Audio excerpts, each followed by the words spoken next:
लागैया कोयली के जेना झनक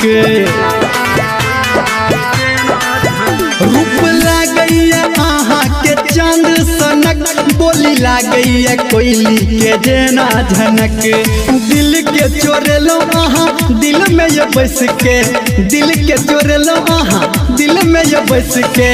लले छी जान जब बाजै छी हंस के हे ये लले छी जान जब बाजै छी हंस के हेलो ये बजे छी डीजे पप्पूरा स्टार धर्मेंद्र के बजा डीजे पप्पूरा चौधराना 16 बरस के उमरिया है लचकैया पतली कमरिया है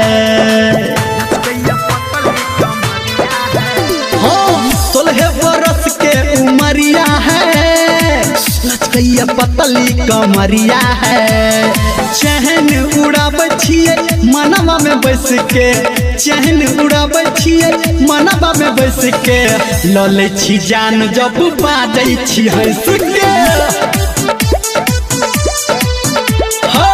लले छी जान जब बाजै छी हंस के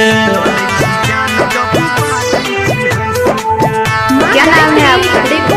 डीजे पप्पूरा। नाम तो आपने सुना ही होगा।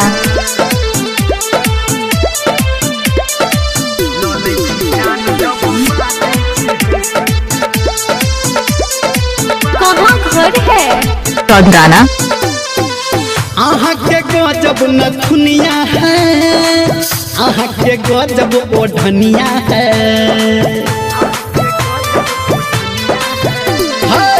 आहा के गजब नथुनिया है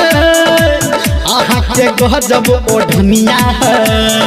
कहे धर्मेंद्र एना ताकू ने धस के कहे राइटर संटू एना ताकू ने धस के लले छी जान जब बाजै छी हंस के हे ये लले छी जान जब बाजै छी हंस के रूप लागैया आहा के चांद सनक बोली लागैया कोयली के जेना झनक दिल के चोरेलो आहा दिल में ये बस के दिल के चोरेलो आहा दिल में ये बस के लले छी जान जब बाजै छी हंस के हे ये लले छी जान जब बाजै छी हंस के डीजे पप्पूरा।